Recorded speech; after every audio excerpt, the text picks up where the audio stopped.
నమస్కారం, తెలంగాణ వ్యూకి స్వాగతం. ప్రస్తుతం మనతో పాటు ఉన్నారు ప్రముఖ ఆధ్యాత్మికవేత్త, జ్యోతిష పండితులు, professor and doctor Mullapudi Satyanarayana గారు. నమస్కారం గురుగారు. నమస్కారం అమ్మ గాయత్రి.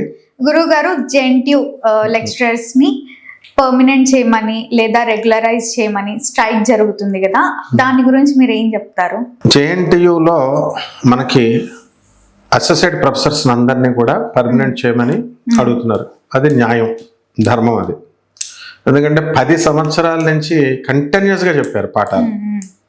ఎక్కడ కూడా రిక్రూట్మెంట్ అనేటటువంటిది లేదనమాట. ఇప్పుడు 10 ఏళ్ల నుంచి కూడా కొత్త ఉద్యోగస్తుల్ని, కొత్త ప్రొఫెసర్లను పెట్టాలనుకో, వాళ్ళందరికీ జీతాలు ఇవ్వాలి, మళ్ళీ పెన్షన్లు ఇవ్వాలి, కూర్చోబెట్టి మేపాలి వీళ్ళందరినీ అని చెప్పేసి జనరల్గా ఏ గవర్నమెంట్ అయినా సరే ఏం చేస్తుందంటే రిక్రూట్మెంట్స్ని అది వెనక్కి తోస్తూ ఉంటుంది.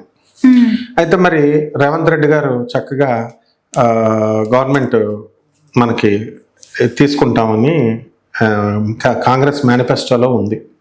ఈ కాంట్రాక్చువల్గా బేసిస్లో చేస్తున్నటువంటి అసిస్టెంట్ ప్రొఫెసర్లని కాదు, ఎవరినైనా సరే, ఏ గవర్నమెంట్ ఎంప్లాయీనైనా సరే మేము పర్మనెంట్ చేస్తా ఉన్నారు. డిగ్రీ కాలేజ్ లెక్చరర్స్ని అలా చేశారు.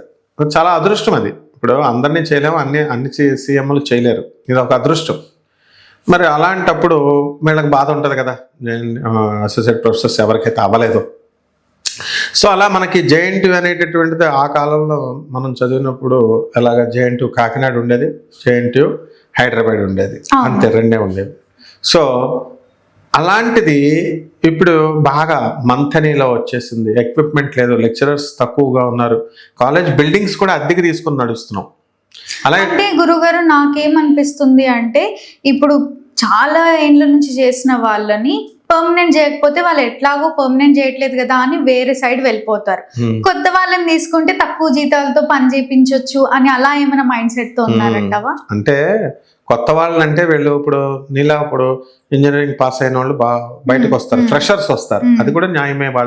వాళ్ళు పాపం కాంపిటేటివ్ ఎగ్జామ్స్ రాయాలి కదా, ఎంటెక్లు చేసి వస్తారు, పిహెచ్డీలు చేసి వస్తారు, వాళ్ళకి జాబులు ఇవ్వాలి కదా. వీళ్ళకి పర్మనెంట్ చేస్తేనేమో వీళ్ళకి నోటిఫికేషన్లో వీళ్ళకి సెలక్షన్ ఉండదు, ఉండదు, వీళ్ళకి ఇంకా అవకాశం ఉండదు. కాబట్టి వీళ్ళు ఏమంటారు, స్టూడెంట్స్ మేము పాస్ అయిన వాళ్ళం, పిహెచ్డి పాస్ అయ్యాము, ఎంటెక్లు పాస్ అయ్యాము, సో మేము డైరెక్ట్గా పోస్టులు రావాలనే కదా కోరుకుంటారు ఇప్పుడు.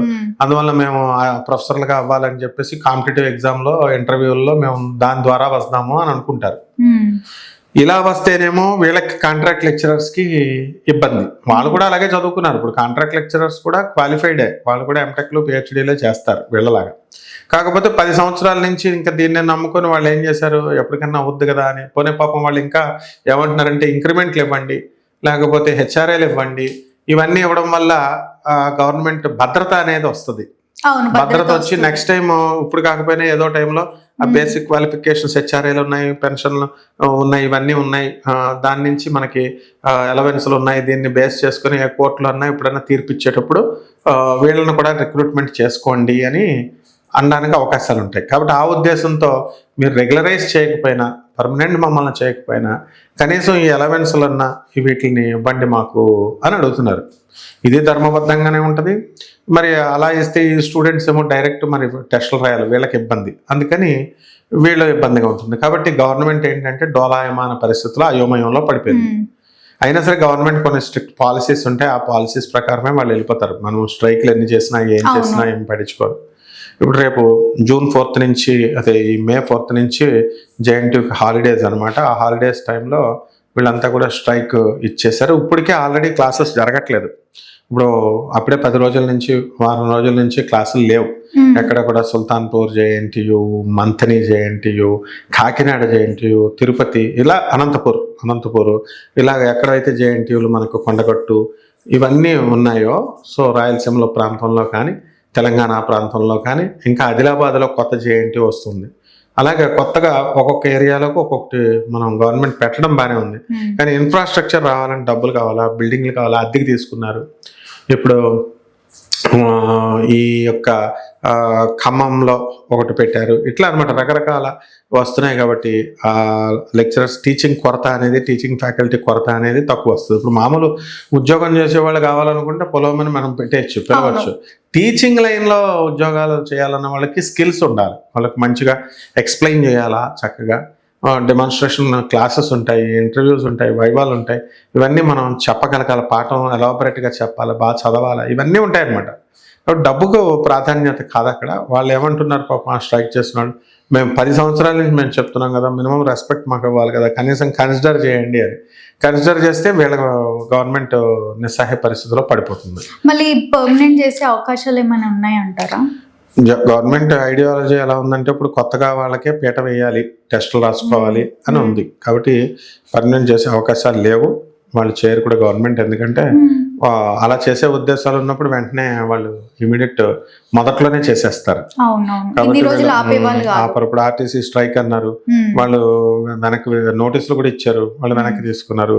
ఇలా వాళ్ళ ప్రయత్నాలు వాళ్ళు చేస్తూ ఉంటారు, వీళ్ళ ప్రయత్నాలు వీళ్ళు చేస్తూ ఉంటారు. కానీ జరిగితే మంచిదే పాపం. కానీ మరి జరగాలంటే గవర్నమెంట్ ఖర్చుతో కూడినటువంటి వ్యవహారాలు కాబట్టి ఇవన్నీ. సో గవర్నమెంట్ ఏం చేస్తుందంటే సిఎస్లు ఉంటారు, ప్రిన్సిపల్ సెక్రటరీస్ ఉంటారు, యూజీసీ ప్రకారము శాలరీస్ ఇవ్వండి, యూజీసీ నార్మ్స్లోకి మమ్మల్ని తోయండి అని చెప్పి అడుగుతున్నారు. దానికి ఆల్టర్నేటివ్ చూసుకోవాలి గవర్నమెంట్. ఎందుకంటే అందరినీ సాటిస్ఫై చేయాలి. ఒకరిని సాటిస్ఫై చేస్తే ఇంకొకళ్ళు హర్ట్ అవుతున్నారు, ఇంకొకరిని సాటిస్ఫై చేస్తే వీళ్ళు హర్ట్ అవుతున్నారు. సో ఇది ఏదైనా సరే అనవసరంగా నష్టపోయేది అల్టిమేట్గా స్టూడెంట్స్ అనమాట. ఇప్పుడు క్లాసెస్ జరగట్లేదు, దాంతో స్టూడెంట్స్కి అసలే గవర్నమెంట్ ఇన్స్టిట్యూషన్స్లో కోచింగ్ ఎలా ఉంటుందంటే స్టూడెంట్ ఇంజనీరింగ్ దాంట్లో చెప్పేదానికంటే ఎక్కువ మోటివేట్ చేస్తారు. బాగా చదువు, ఎక్స్ప్లోర్ చేయి, నువ్వే సిలబస్ తీసుకో, నువ్వే రాయి, నువ్వే టెస్టులు రాయి, నువ్వే సిలబస్ నేర్చుకో అని. ఇప్పుడు గైడెన్స్ అన్నా ఇస్తారు.